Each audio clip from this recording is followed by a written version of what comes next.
temos aí o percurso do Proinfo, né, e a atenção do Proinfo para a formação de professores. Pensamos um pouquinho sobre o lugar que nós estamos hoje, que ocupamos hoje, diante do trabalho com as novas tecnologias na educação. E pensaram um pouquinho? Então, vamos dar continuidade aqui ao nosso trabalho, tratando aqui de mais uma iniciativa em relação ao tema, né, tecnologias e educação, e agora com foco nas práticas desenvolvidas nas escolas. E aí nós temos aqui a experiência do ProUCA. O que é o ProUCA? É um programa, né, Programa Um Computador por Aluno. A sua origem data de 2005, do Fórum Mundial Econômico de Davos. Isso foi uma discussão, portanto, de nível internacional. Definiu-se que era preciso que, para efetivamente a iniciativa de trabalho com novas tecnologias, computação e informática, tivesse corpo nas escolas, né, e que os alunos tivessem, de fato, acesso a esse equipamento. E aí, no Brasil, um ano após o Fórum Mundial Econômico de Davos, o ProUCA já estava instalado na sua fase 1. Então, a fase 1 do ProUCA no Brasil data de 2006. A sua fase 2 é de 2010. E, claro, nem todas as escolas tiveram o ProUCA implantado. Na fase 2, por exemplo, eram cerca de 10 escolas por estado. 10 escolas que terminaram implantando o programa. Algumas críticas foram feitas à sua implantação. Uma delas fazia referência ao sistema operacional dos computadores. Era o sistema Linux. E por que se escolheu trabalhar com o sistema Linux? Porque era um sistema de código aberto. Ou seja, para que utilizássemos, nós não precisávamos pagar royalties, nem a Bill Gates, nem a Steve Jobs. E o que é muito bom, né, em um país considerado extremamente corrupto como o nosso. Isso é algo muito bom. Mas não foi fácil, foi difícil, a briga foi grande para que o sistema Linux não estivesse presente nos computadores que faziam parte do ProUCA. E sim o sistema operacional da Microsoft, por exemplo, né? O Windows, por exemplo. Não, mas o sistema operacional aprovado foi o Linux. A briga foi grande devido a barganhas, né, política na época, ligados na época a empresas e com o foco, não é, em pretensos lucros que isso poderia gerar. Mas o executivo federal na época, a presidente, sobretudo na fase da presidente Dilma Rousseff, não abriu mão da utilização desse sistema Linux, tendo em vista que ele era um sistema de código aberto, que não iria gerar custos para o governo federal. E aí o que ocorreu?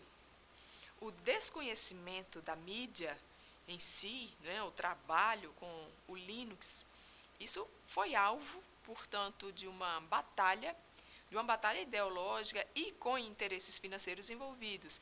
E aí o que aconteceu? Juntamente com essa batalha ideológica, o desconhecimento da mídia sob a orientação desse sistema Linux contribuiu para prejudicar o debate ideológico e de cunho financeiro. E aí uma mídia com profissionais que muito pouco entendem de educação ou que nada entendem de educação, ao discutir o assunto, o que é que se faz? Esses profissionais fazem de forma desqualificada. Estou me referindo a alguns deputados. Tá? E aí o que se viu? Um forte interesse comercial e financeiro da mídia e de políticos da época, alegando uma suposta superioridade da Microsoft, por exemplo, e colocando o programa, né, o ProUCA, como algo limitado, inferior, porque utilizava o sistema de código aberto, tá? O Linux. Ok? Vamos aqui adiante. Então, o ProUCA, trazendo aí um breve histórico, né, a partir desse slide de 34. E aí eu peço que vocês me acompanhem. O que é que nós temos? Nós temos aí em 2005 a vinda para o Brasil dos seus representantes, dos seus idealizadores. E para quê? Para apresentar a proposta do PROUCA ao presidente Lula e convencê-lo a se engajar no projeto. E aí, no mesmo ano, em 2005, foi montado um grupo de trabalho interministerial, envolvendo pesquisadores da área de educação e de engenharia de softwares, justamente para que a decisão de adotar ou não o programa fosse uma decisão amadurecida, com base em pesquisa, em estudos, em conhecimentos, e não só sobre educação, mas também em informática.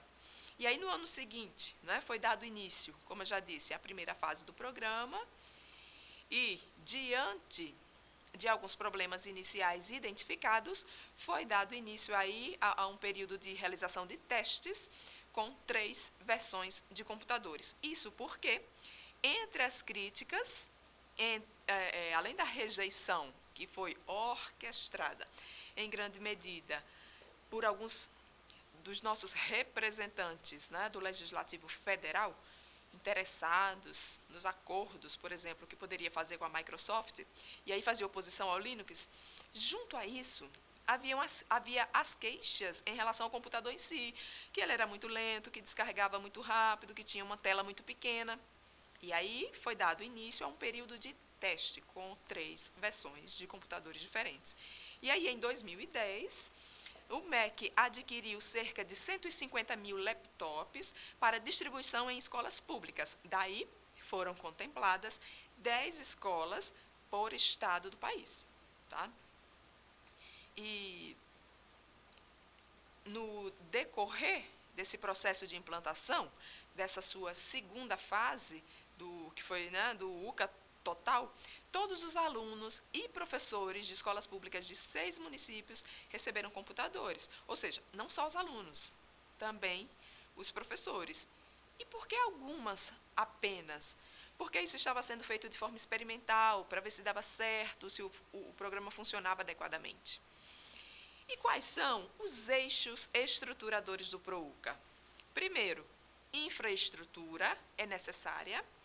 É necessária a formação dos professores e dirigentes envolvidos com o UCA, né, com o programa. É preciso considerar a avaliação diagnóstica do processo, dos resultados e dos impactos do programa. E, claro, investimento em pesquisa para estudar a complexidade e amplitude da proposta.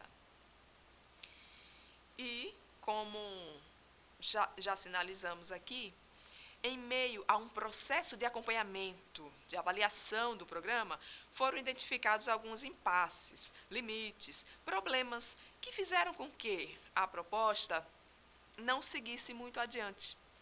E quais foram, não é? Vamos a alguns exemplos desses problemas que foram encontrados.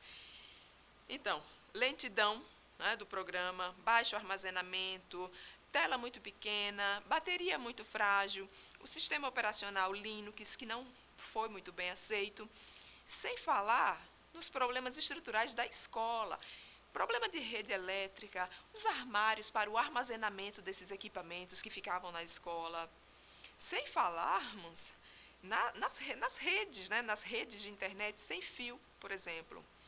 E também os programas de computador, né, que eram compatíveis com esses equipamentos. E aí, em termos, né, de perspectivas, foi sinalizada a necessidade, né, de utilização de telefones, isso com acesso à internet, a digitalização de materiais didáticos e a produção de cursos ou aulas online.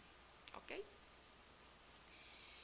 E agora vamos pensar, saindo um pouquinho do PROUCA, vamos pensar agora em termos mais gerais, né? Já passamos pelo PROINFO, passamos pelo PROUCA, vamos pensar agora em termos mais gerais, no que se refere a princípios e práticas relativos ao uso de novas tecnologias na educação. Vamos pensar um pouquinho sobre isso de forma ampla. E aí, nesse sentido, chamamos a atenção de que as tecnologias, elas são mais do que instrumentos. O que isso significa? Significa dizer que as tecnologias, elas podem ser consideradas instrumentos, sim, artefatos, sim, mas elas podem ser entendidas também como mídias, como cultura, como uma cultura específica, que é a cultura digital. E as tecnologias, elas podem ser entendidas como comunicação e também como competências, e competências específicas, como as competências digitais. Então, precisamos pensar, lembrem-se lá da primeira pergunta feita, né? Lá da primeira enquete. O que é tecnologia? O que são as tecnologias? Vejam a amplitude do conceito, ok? Isso aí é só para que a gente retome, que a gente não esqueça a amplitude do conceito de tecnologias. Mas aí trazendo as tecnologias para nós, profissionais de educação, nós podemos pensar em fases, etapas, e se formos pensar em fases, etapas, em que momento nós estaríamos em termos de evolução? Evolução no domínio das tecnologias. Porque a tecnologia, ela pode ser vista como um artefato, mas ela é também meios de expressão e comunicação. E, portanto, as tecnologias, elas são meios de linguagens. A fala e a escrita são grandes linguagens, e eram grandes linguagens da escola. Agora não mais. Agora nós lidamos com outras grandes linguagens, outras também, como a digital. E aí, por que é tão complexo o domínio da tecnologia? Daí nós trazemos, para que isso fique mais claro, 5 fases desse processo evolutivo, no que diz respeito ao uso e ao domínio das tecnologias. Vamos pensar um pouco, né, nessa nossa sessão formativa. Dessa sessão nós vamos deixar muitas questões para que vocês reflitam e pensem no lugar que vocês ocupam hoje, né, no que diz respeito ao uso e domínio das tecnologias, certo? Então, vamos aqui às fases. Então, a fase de entrada. Eu estou nessa fase? Eu ainda vou entrar no uso, no domínio das tecnologias? Porque tem aquele que usa as tecnologias na sua vida social, né, de modo simples, né, de forma limitada. São os chamados migrantes digitais. Mas tem aquele outro que não, que ele já adotou o uso, que é aquele que tem motivação para usar, mas também se aprofundar nas tecnologias. Ele percebe que há valores envolvidos e que a adoção do uso das tecnologias traz resultados para a sua vida. Ele não pensa que a tecnologia, ela traz soluções mágicas. Não, então ele adota a tecnologia. Então ele não é mais ingênuo, ele já sabe os possíveis alcances a que a tecnologia pode levá-lo. Ou já está na fase da adaptação. Você já se adaptou ao uso. Quem é esse que já se adaptou? É aquele que integra às atividades pedagógicas o uso das tecnologias. E tem aquele que está na fase da apropriação, que é a utilização das tecnologias de forma significativa, lógica, significativa e lógica, ou seja, trabalha, por exemplo, na perspectiva inversa de uma aula expositiva, por exemplo, não é? E tem aquele que está na fase da invenção, da criação, ou seja, é aquele que cria novos cenários educacionais com a utilização de tecnologias. E aí, da fase inicial até a fase da invenção, né, da criatividade, colegas, isso leva anos. Ninguém consegue sair da fase de entrada para a fase da invenção em 2, 3 meses. Isso leva anos. Mas parte das pessoas, né, parte dos profissionais consegue. Agora, tem uma outra parte que não consegue. E parte dessa que não consegue por resistência. Tá? E aí, para que resistir? Então, em vez de estarmos buscando criar novos cenários com o uso das novas tecnologias, para que resistir? Se somos formadores. Mas aí vamos pensar um pouquinho no impacto das tecnologias da educação. Vejam só, há 2 funções básicas, desse impacto. Primeiro, o apoio às práticas pedagógicas. E segundo, pensar as novas tecnologias como um recurso de aprendizagem, né, para novas habilidades e recursos. E aí, nesse sentido, somos obrigados a pensar na formação docente. Se pensamos em práticas docentes, temos que pensar na formação de professores. A lógica da formação docente, ela leva à construção da imagem do professor como aquele que sabe. É uma profissão que tem uma certa segurança, estabilidade das atividades, tem uma certa previsibilidade nas suas atividades. E isso atrai muitas pessoas. Mas é preciso termos a ciência de que ser professor, em que pese uma tal estabilidade das atividades, é preciso que esse profissional não pare em uma zona de conforto, que ele não use essa segurança para engessar sua prática. É preciso que ele experimente cada vez mais, que ele alimente a estabilidade dessas atividades com o arriscar-se, com o desprendimento para aprender coisas novas, fazer coisas diferentes, tanto do ponto de vista pedagógico quanto tecnológico. E isso demanda tempo, ninguém vai fazer isso da noite para o dia. Ninguém vai fazer e acontecer da noite para o dia. Isso demanda tempo, estudo, apropriação de linguagens específicas, domínio de recursos tecnológicos. Há iniciativas que já chegaram e outras que ainda vão chegar. E que o professor não pode fingir que não está nesse mundo, não vendo as coisas acontecerem.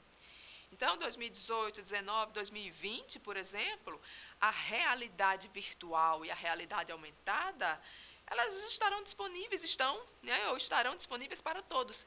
E nós, professores, o que é que nós vamos fazer em sala de aula? Mandar o menino copiar a cópia do quadro para o caderno, para depois ele copiar na prova, né? É a aula copiada, como diz o pesquisador Pedro Demo. Então, nós aprendemos hoje em dia, por exemplo, línguas estrangeiras por meio de jogos 3D. Né? Vamos assistir a um vídeo que tem diálogos em inglês, nós sentimos como se nós estivéssemos num real diálogo na nossa própria língua, isso por conta do avanço das novas tecnologias. E aí, a partir, né, de 2020, certamente a robótica estará não só em muitas casas, mas estará em muitas das escolas. Na verdade, já está. Né? Tem escolas, por exemplo, tem instituições educativas de educação infantil que já têm robótica nas suas atividades. Não vou aqui entrar no mérito, tá? Mas o fato é que já existe e vai se tornar corrente a partir dos próximos anos. Tá? Isso sem falar no Google, não é? Porque o Google sabe quase tudo que nós fazemos na vida. Né? Mas veja, veja o alcance, né, da tecnologia, né, do Google. O Google, por exemplo, ele já percebe se nós estamos alegres ou tristes. A nossa fisionomia captada pela lente, né, do nosso celular, do iPad, ela será lida.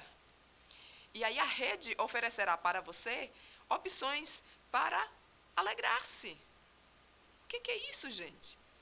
Isso é a computação afetiva. Isso é a robótica. Então, a robótica fará o quê com o professor copiador? Com o professor que só transmite informações, que toma a memorização como habilidade primeira e, às vezes, única, como sinal de aprendizagem. Enfim, a robótica, ela substituirá esse tipo de prática docente facilmente. Só que fará isso de forma afetiva, conforme o seu estado de ânimo, mas sempre buscando melhorar aí a interação, coisa que alguns professores não fazem. Então o aluno não quer nada não com a aula de hoje, então fica aí no seu lugar. Então, não há interação afetiva, não se busca melhorar a interação, mas a robótica já está sendo cuidada para dar conta disso. Tá? E aí, é claro, eu estou me referindo aqui ao professor dador de aulas, o que só transmite informação solta, tá? Sem contextualização. É esse tipo de prática que eu estou me referindo. Tá? E aí, estamos no slide 41.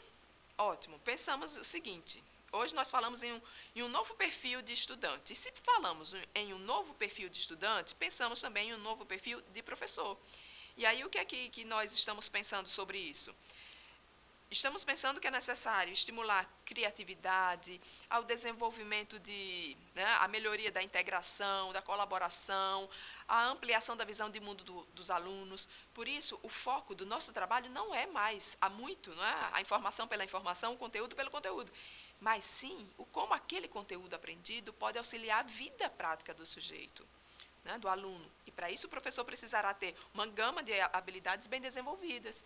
Então, a tecnologia ela não vai substituir pura e simplesmente o professor. Ela seria integradora, né, das relações entre os conhecimentos e as pessoas. Ok? Então, a tecnologia ela não substituirá o professor. A tecnologia ela não substitui. Em si mesmo, ela não substitui. Ela deveria ser trabalhada de forma integrada, né, ou promover a integração entre os conhecimentos e as pessoas. E aí, nesse slide 41, tem um link, tá? Fica como sugestão para que vocês ouçam aí o que o professor Mário Sérgio Cortella diz sobre o assunto, tá? Sobre essa necessidade de mudança, né, do perfil do professor para atender ao perfil dos alunos que nós temos atualmente. E aí, avançando em termos de tecnologias na educação. As escolas, colegas, elas estão em diferentes níveis de transformação em relação ao uso das tecnologias. Algumas estão utilizando-se de dispositivos pessoais móveis. Outras já estão fazendo uso de tecnologia em nível de realidade virtual ou aumentada. E já existem aquelas que estão lançando mão da robótica, como já frisamos aqui. Mas hoje em dia ainda se tem mudanças pontuais no cotidiano escolar. Algumas até mudam lá no PPP da escola, mas mais pontualmente. E aí seja pela criação, por exemplo, de uma sala de vídeo, pela criação de um laboratório de informática ou coisa parecida, ou então pela realização de uma atividade que é supostamente interdisciplinar. E aí, como envolver a equipe para mudanças na escola, para redefinição dos projetos e dos tempos e espaços escolares? Aí nós voltamos para o que sempre insistimos em todas as nossas sessões formativas. É preciso trabalho conjunto e colaborativo. Termos foco nos valores e buscar com que as escolas sejam inovadoras, entendendo que inovação pela inovação não existe. O novo, é novo para uns, mas aquele novo não é novo para outros. Então, é preciso que tenhamos um diagnóstico para sabermos que aluno nós temos e para buscarmos o novo de forma contextualizada. E aí, tão importante. E aí a importância de levarmos em consideração as características do nosso público escolar, para levarmos projetos, de fato, com diferentes possibilidades de interação, de realização de experimentos, fazendo com que professores trabalhem em projetos comuns, atendendo a diferentes dimensões, a dimensão individual, a dimensão coletiva. Então, essas escolas que buscam um trabalho conjunto, colaborativo, com foco nos valores, com a atenção focada na inovação contextualizada, é aquela escola que não esquece dos alunos, que não exclui, que não deixa um aluno para trás. Uma escola de verdade não é aquela escola que deixa um aluno para trás. É preciso que faça com que todos caminhem, ainda que cada um em um ritmo próprio, mas que caminhem, que avancem. Tá? E o meu e o seu? Qual é o perfil tecnológico? Vamos para mais uma enquete? E aí eu vou pedir que o slide 43 fique pleno na tela, tá? Eu saio da tela, fica só o slide 43, e aí eu faço aqui a leitura para vocês da nossa próxima enquete. 15 segundos para a gente pensar um pouquinho, e aí eu faço aqui o questionamento, ok? Enquete. Qual é o seu perfil tecnológico? A. Conheço alguns recursos e consigo aplicá-los em situação de ensino e ou aprendizagem. B. Sou apenas usuário das redes sociais e apenas consulto informações disponíveis. C. Conheço recursos e ferramentas diversos, sendo capaz de produzir materiais próprios ou adequar as ferramentas a uma utilidade educativa? Qual é o seu perfil tecnológico? 15 segundos.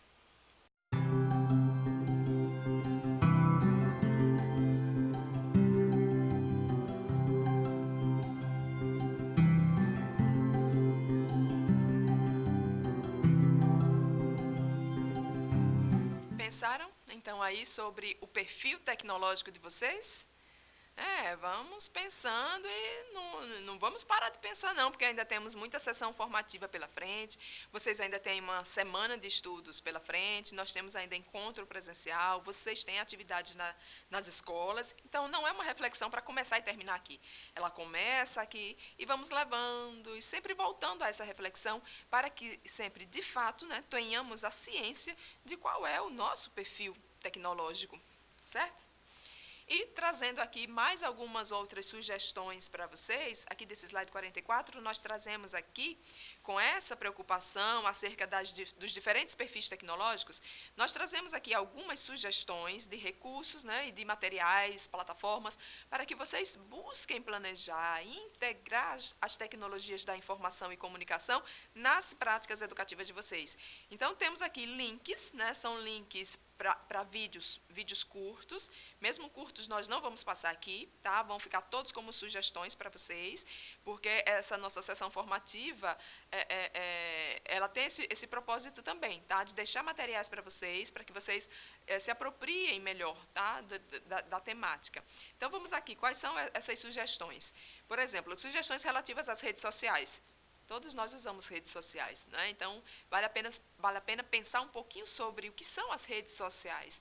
Então, o link, não é? O impacto das redes sociais. Então, vamos pensar o que é isso, vamos relacionar com as nossas práticas didáticas, pensar sobre a utilização dela nas escolas, de forma para fazer com que o aluno aprenda, né? E aí, nesse sentido, nós vamos proibir, nós vamos liberar. Bom, nós precisamos refletir sobre o que são essas redes e quais as melhores maneiras de utilizarmos o seu funcionamento para o bem da escola. Ou não, eu não quero saber de redes sociais, né? Isso não é para ser trabalhado na escola, vamos proibir. Mas proibir com base em quê? Tá? Então, é preciso pensar sobre para alimentar melhor um processo decisório. Tá? Então, fica aí essas duas sugestões. E tem aqui algumas plataformas, não é? Por exemplo, o Portal do Professor, o Khan Academy, o Google Education, tá? O portal da TV Escola. Vejam, por exemplo, né? Nesse slide 45, nós temos aqui a imagem do Portal do Professor. Vejam, só por essa imagem, vocês já percebem a riqueza desse portal. Então, você tem aí o espaço da sala de aula, você tem acesso a materiais, a planejamentos. Não é para copiar e colar. É o melhor dos mundos lá, então vai secar também na minha sala de aula. Não, né? São materiais para nossa formação, para incentivo à contribuição para o nosso trabalho. Tá? Então, tem o jornal do portal, tem mídias, multimídias que nós podemos utilizar também como material formativo e links para outros sites, outras plataformas.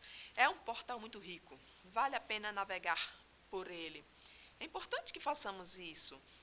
Tem profissionais de outras áreas que têm portais, tá? A exemplo do Portal do Professor, que os outros profissionais acessam pelo menos uma vez por semana.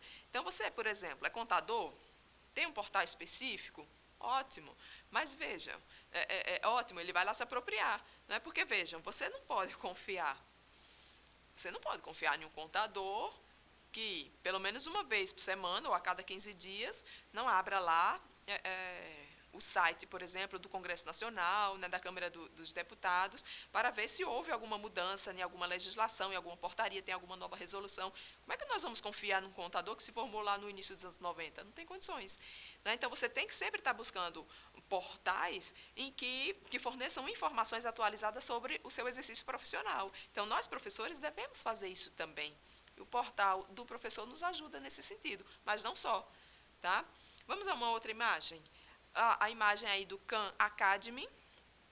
Vale a pena também vocês consultarem. Reserva um tempo, reserva um espaço. Você não vai abrir isso todos os dias. né? Mas reserva um tempo, um espaço ali no mês, na semana, para que vocês vejam o quanto de riqueza, de experiências que os outros colegas professores estão colocando em prática à luz dessa temática que nós estamos trabalhando aqui na sessão de hoje. Certo? Então, aqui é um exemplo de uma outra plataforma gratuita que nos oferece muitas oportunidades de aprendizagem. Uma outra, né, aqui nesse slide 47, tem o Google, né, o Google Education, que aí vocês podem, pelo recurso tradução, vocês podem navegar na plataforma, tá, em língua portuguesa, e nessa plataforma vocês vão ter acesso a muitos materiais. E materiais específicos por temas, por exemplo. Então, o tema, por exemplo, né, das tecnologias da informação e comunicação, figura como apenas um tema, né, sobre o qual nós podemos discorrer. Dentro dessa plataforma existem várias outras possibilidades. Uma outra, né, plataforma é a da TV Escola, tá, que é uma plataforma também riquíssima, maravilhosa.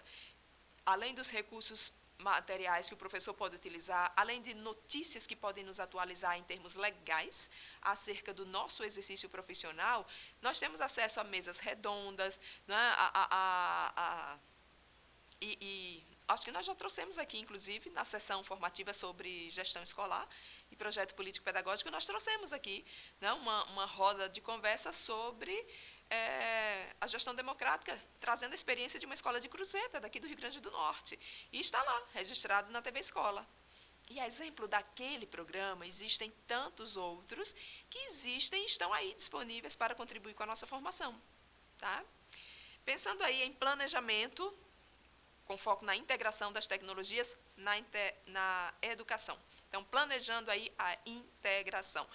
Trazemos aqui o que chamamos de algumas inspirações, que são exemplos de boas experiências, né, que nós nos deparamos com elas muito rapidamente, porque vejam os tamanhos dos vídeos, são vídeos bem curtinhos, dá vontade de passar todos eles aqui para vocês e comentar sobre todos eles para vocês. Mas dá vontade também de ouvir sobre as experiências aí que vocês assistiram, tá? E aí não dá tempo não, hoje aqui, certo? Porque hoje a gente olha aqui para os slides, a gente olha para a câmera, a gente olha para o relógio e fica preocupado com o tempo. Então, vai ficar como orientação, tá? Como sugestão não, como orientação. Que vocês acessem, já tinha sugerido aqui as plataformas, para que vocês visitassem, para que vocês conhecessem as plataformas, mas aqui, né, nós fizemos uma seleção de experiências que consideramos muito boas e que nos inspira a pensar sobre o como fazer nas nossas salas de aula, nas nossas escolas de educação básica. E aí selecionamos aí 4 experiências, só para ficar aquele gostinho de quero mais. Mas vocês encontram muito mais lá na plataforma, tá, do Google. Aqui são algumas apenas inspirações. Então, vejam, por exemplo, os títulos, tá? Uma forma de estender a sala de aula. Olha, então, sala de aula, gente, não começa e termina naquele quadrado, naquele espaço retangular. Não, ela não começa e não termina ali. Tá? O movimento precisa ser mais amplo. Projeto Volta ao Mundo com os Alunos. O que é isso? É um videozinho de 4 minutos. Tá? Nós não podemos assistir por vocês. Vejam, vocês têm aí acesso aos slides. Os slides é só você clicar ali no link, abre o vídeo, tá? Fica aí como sugestão para vocês, tá? Orientação de estudos. Então, um outro, fazendo uma prova bimestral sem cara de prova bimestral. Olha que maravilha. Só pelo título a gente já imagina, né, que há uma riqueza incorporada aí a esse exercício chamado de prova. O outro, além do giz, além do caderno e além da imaginação, ou seja, além da cópia. Né? O que nós podemos fazer? Vejam, são vídeos pequenininhos, né? De 2, 3, 4 minutos. E esse nosso vídeo aqui, tá? De 4 horas da sessão formativa, ele é um vídeo que nós gravamos nesses 4 blocos, né? Nessas 4 horas que nós temos o cuidado de dividir em 4 blocos, para que vocês possam assistir de forma mais confortável, diante da agenda apertada, né, que nós sabemos que é assim a agenda apertada, né, do professor. Então, nós fazemos com bastante cuidado, e nesse cuidado nós buscamos esses links para deixar como sugestão de aprofundamento de estudo de vocês, certo? Então, assistam. Vamos aos princípios básicos do uso das novas tecnologias. Então, é preciso, primeiro, considerar sempre que o uso de todo e qualquer recurso precisa estar associado a um processo de avaliação. E é preciso levar, né, essa avaliação, nessa avaliação, a atenção à sua pertinência, né, e contribuição efetiva para o objetivo que se almeja, porque de muito pouco ou de nada adianta utilizar a inovação pela inovação. Se não tem sentido para aquele público, é melhor nem fazer, nem colocar em prática. Outro, a infraestrutura tecnológica sempre irá variar em cada unidade escolar. É importante que se faça um diagnóstico dos recursos disponíveis e que esses possam ser incorporados às práticas pedagógicas a partir da contribuição que eles possam, de fato, oferecer. E aí, pensando no público escolar de hoje, entre os alunos de hoje, nós encontramos os chamados, por alguns teóricos, de nativos digitais. E aí, o que precisamos fazer diante dos nativos digitais? O que nós precisamos fazer? Copiar no quadro? O menino copiar no caderno? Depois copiar na prova? E depois esquecer? Não, nós precisamos incentivar a criatividade. E aí, nesse sentido, convido todos vocês, né, a darem uma volta em torno das abordagens de educação. Na educação, nós temos diferentes abordagens, que são constituídas com base em diferentes princípios, da psicologia e de outras ciências com as quais a educação vai dialogar. Então, nós trazemos aqui exemplos de algumas perspectivas de abordagens de educação. Aliás, né, nós trazemos aqui algumas referências de obras, e nessas obras vocês encontram, né, obras aí de autores que vocês podem tomar aí como sugestões, indicações de leitura para que vocês possam repensar a prática à luz de uma abordagem teórica e relacionar o uso das novas tecnologias a essas abordagens. Ficou claro? Dei uma misturada aqui, mas vamos lá. Tem a obra da Maria da Graça Mizukami, Ensino as abordagens do processo, é uma obra conhecidíssima, em que a autora ela faz a apresentação de 5 grandes abordagens: a tradicional, a humanista, a cognitivista, a comportamentalista e a sociocultural. Tá? Nós não vamos tratar de todas aqui, fica o convite para que vocês façam a leitura. Tá? A leitura está prevista na carga horária do nosso curso. Né? Então, vamos fazendo as leituras e vamos discutindo ao longo aí da semana, via plataforma informativa e e-mail. Tá? Tem a obra do Lucchesi, na qual ele vai dar ênfase, ele vai caracterizar muito bem as abordagens chamadas de progressista libertária e a perspectiva crítico-social dos conteúdos, e tem a perspectiva da aprendizagem ativa, que está aí, né, e que vocês podem encontrar, né, orientações sobre essa perspectiva nesse artigo, cuja referência nós colocamos aí nesse slide 53, tá, que é uma abordagem que coloca o aluno no centro do seu processo de aprendizagem de maneira proativa e engajada. Ele não é o centro da escola, ele não é o centro do todo o processo, ele é o centro do seu próprio processo de aprendizagem. Tá? E aí a combinação eficiente entre elementos instrucionais e atividades práticas faz parte dessa perspectiva, e a aprendizagem baseada em problemas, que já foi alvo de uma das nossas sessões formativas aqui. Vamos adiante? Vamos falar um pouquinho aqui de métodos ativos, né, e a sua aplicação em sala de aula. E aí, para isso, vamos pensar aqui sobre o real e o virtual. Vamos pensar em termos de conceitos e a sua relação com as tecnologias. E aí vamos pensar a realidade virtual, pensar a realidade aumentada. Realidade virtual, o que é isso? Bom, é um mundo virtual em que o usuário emerge, ele entra no mundo virtual, na realidade virtual. E a realidade aumentada, ela é considerada aumentada em decorrência de elementos virtuais, a exemplo de Bluetooth, do iCode, e como usá-las em sala de aula? Como usar realidade virtual e a realidade aumentada em sala de aula. Bom, primeiro é preciso discutir sobre essas realidades. O que é uma e o que é outra. O que é a real e o que é a virtual. Tá? Nesse sentido, na discussão, com base nessas duas perspectivas, né, real e virtual, nós trazemos aqui 3 teóricos que vão contribuir com a discussão sobre esse assunto. O Jean Baudrillard, segundo o qual o virtual, ele está, né, na verdade, ele é virtual em oposição ao real. Por exemplo, uma fotografia. Uma fotografia e uma pintura, né, tem alguma mais real que a outra? Bom, a fotografia ela seria mais real do que a pintura, né? Porque o quadro, ele gostaria, por exemplo, de ser real, né? Mas ele não se aproximaria tanto quanto a fotografia, uma vez que ele não é um registro instantâneo de um determinado ambiente, ele é uma fabricação completa, né? É a partir de um olhar completo do outro. A fotografia, ao menos, registra um determinado espaço, né, do ambiente.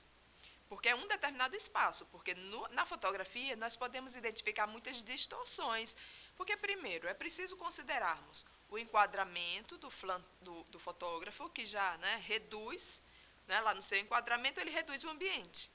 E aí tem a distorção da lente. A depender da lente da câmera, a fotografia ela fica diferente de uma câmera para outra. Tem também a planificação, né, do que é tridimensional, do que é volumétrico, tudo fica chapadinho ali em 2D. Além do foco, né, que nós utilizamos muito hoje, o mecanismo do zoom. Então, registrado na fotografia, muitas vezes o que está lá é diferente daquilo que os nossos olhos poderiam ver. E aí há quem questione, né? Mas será mesmo que é real, que não é real? Bom, aí isso vai nos levar a uma reflexão filosófica e há alguns recursos que vão nos colocar, né, no plano do mais ou do menos real, em relação aos objetivos do registro. Por exemplo, fotografia de festa. Tem gente com cara triste na festa? Não, geralmente não, né? Tá todo mundo feliz, né, na festa, tudo bonito, nem que seja aquele sorrisinho assim simples de Mona Lisa, né? Ou numa fotografia, né, sua, diante de um lugar bem bonito. É você naquela fotografia? Ou é você em parte? Né? Ou sobretudo, não precisa nem ir para uma paisagem bonita, né? A gente fabrica a paisagem bonita lá por meio dos filtros, né, dos aplicativos, por exemplo. Tem um aplicativozinho ali na internet, você consegue formatar a imagem completamente. Então, aquela imagem fotográfica, ela é real? Bom, aí vem o Pierre Levy e diz que eles não são opostos, o real e o virtual. Eles não são opostos, eles só são distintos temporalmente. O virtual, segundo Levy, ele pode se tornar real. A escrita de um livro, por exemplo, o que é que nós temos lá no livro? No livro está virtual. E só se torna real, atual, significativo quando alguém lê. Até então está no plano do virtual. O virtual ele torna-se real, portanto, quando ele é acessado por alguém. Um outro exemplo é o encontro de um alguém com outro alguém via Facebook. O encontro ele torna-se real quando ocorre mesmo que em uma plataforma virtual. Isso na perspectiva do Pierre Levy. Então, eles não são opostos, não há uma oposição como o Baudrillard apontava. O que há é uma distinção temporal. Por sua vez, o Mário Perniola, né, ele põe mais um grãozinho aí de contribuição, né, na discussão, dizendo o seguinte, ele dá uma parcela de contribuição dizendo o quê? Ele diz que se tem significado, já basta para ser considerado real. Então, não importa se é digital, se é tangível, se é virtu-real, tá? Não é igual, nem melhor, nem pior. O que importa é a existência de significado, de sentido, de valor. Ou seja, tudo aquilo que significa algo para alguém é considerado real. Então, você recebeu uma mensagem lá pelo aplicativo, lá pelo WhatsApp, e aquela mensagem te deixou emocionado, te deixou emocionada, teve um significado para você, então aquilo é real, não é virtual. Isso na perspectiva do Perniola, certo? Realidade aumentada, por exemplo, né? Com a inserção de objetos virtuais. Porque isso a gente faz, né? A gente vai lá, tira a fotografia da sala, aí depois o que é que você faz? Você insere um objeto, você insere um sofá, para ver como é que fica a decoração. A fotografia da sala é o real, o registro do real. E o virtual é o sofá que você conseguiu inserir, em decorrência do programa de computador que você conseguiu utilizar. Hoje, empresas de decoração, de tintas, fazem muito isso, né? Então, você quer comprar um móvel, né? E aí você quer saber, vai dar certo na minha sala? Então, você tira a foto da sala, põe lá no programa, aí você põe o sofá, tira o sofá, muda a cor das paredes. Isso é realidade aumentada. E tem a virtualidade aumentada, que significa o quê? Um contexto virtual no qual você insere objetos reais, né? Teve aquele tal de... tem aquele... o Xbox, por exemplo, né? Está no âmbito aí da virtualidade aumentada. Tá? Mas vamos adiante. Vamos a mais uma enquete, partindo aí dessas perspectivas teóricas desses 3 pesquisadores que nós trouxemos aqui. Vou pedir novamente que se coloque o slide pleno na tela e eu faço a leitura para vocês e vocês pensam aí por uns 30 segundos. Tá? Enquete. Considerando os conceitos apresentados, com quem você mais concorda? Com Baudrillard, que o virtual é oposto ao real, Pierre Levy, que eles não são opostos, mas existem em momentos diferentes, ou você concorda com Perniola, que diz que tudo que tem significado, ou seja, virtude, existe? Com o qual você mais concorda?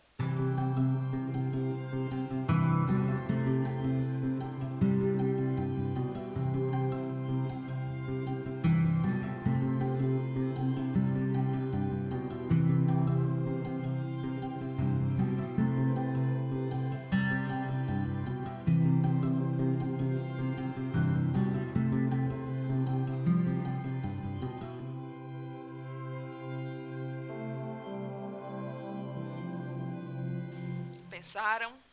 Viram com qual vocês se aproximam mais? Vão pensando. Né? Nós não esperamos que vocês apresentem uma resposta fechada agora, tá? E o que esperamos é que vocês pensem sobre a temática. E não só sobre a temática em si que nós estamos tratando hoje na sessão, mas que vocês pensem sobre as circunstâncias que nós vivemos hoje e que vamos viver aí nos próximos anos. Tá? E é preciso que pensemos a partir de um mínimo de reflexão teórica. Tá certo? Aqui nesse slide 56, nós percebemos aqui um contínuo, tá, entre realidade e virtualidade. E aí, nesses extremos do slide, vocês estão vendo aí, né, nos extremos, a relação que nós vamos entre o real e o virtual. Então, vocês têm aí na primeira imagem um ambiente real, tá, e na última a realidade virtual. Entre eles, né, o que nós temos? A realidade aumentada e a virtualidade aumentada, que nós já demos exemplos aqui para vocês. E vamos dar outros exemplos aqui a partir dos slides seguintes, tá? Por exemplo, nesse slide 57, nós trazemos exemplos para vocês sobre essas diferentes realidades. Vocês têm aqui mais links, ou seja, mais convites para que vocês assistam a esses vídeos, tá? Então, tem esse vídeo, por exemplo, do Laboratório da Caverna Digital da USP, que é o passeio virtual sobre o Rio de Janeiro. Isso foi feito, gente, virtualmente, tá? É um vídeo super rápido, sugiro que vocês assistam, tá? Então, Laboratório Caverna Digital da USP, que é do Laboratório de Engenharia. Engenharia da USP, é da Escola Politécnica de Engenharia. Nesse laboratório, inclusive, há outros projetos, outros produtos. Por exemplo, eles têm um projeto que eles transformam histórias infantis mediante a realidade virtual. E para quê? Para que as crianças elas possam se ver dentro das histórias. Imagine se o menino ia esquecer um negócio desse. Então, ele está lendo uma história, está contando uma história, e ele consegue colocar sua imagem dentro daquela própria história. Então, há projetos para isso. é da Escola Politécnica de Engenharia da USP. E aí, por meio da fotogrametria, né, cria-se um modelo 3D e joga-se esse modelo 3D no mundo virtual. Então, a criança ela pode acompanhar a história se vendo dentro da história. Ok? Vamos aqui adiante. Exemplo, isso aí é exemplo de realidade virtual, tá? Vamos a exemplo de realidade aumentada. E aí vocês têm aqui outros links, tá? Outras sugestões. Ó, vejam a mocinha aí. Ela precisa experimentar roupa, mas ela precisa ir lá, pegar roupa, veste roupa, tira roupa, veste roupa. Não, ela não precisa fazer nada disso.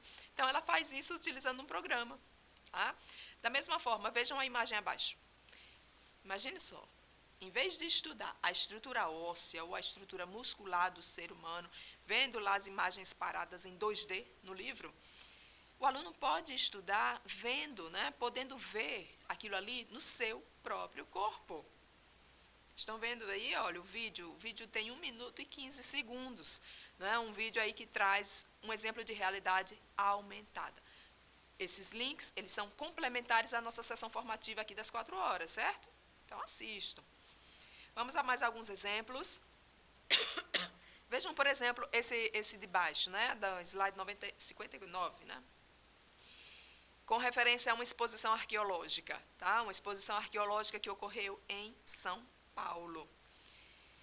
Nessa exposição aí, os visitantes, eles podiam não só olhar e ir embora, como nós vimos em alguns museus, mas eles podiam escanear as peças do museu, tá? Fazia, né, e depois disso, podia montar um modelo virtual e podia, né, aquele modelo virtual, virar uma réplica. E você ia pegar aquela réplica e ia levar para sua casa. Levar uma réplica para sua casa daquilo que você conheceu na exposição arqueológica.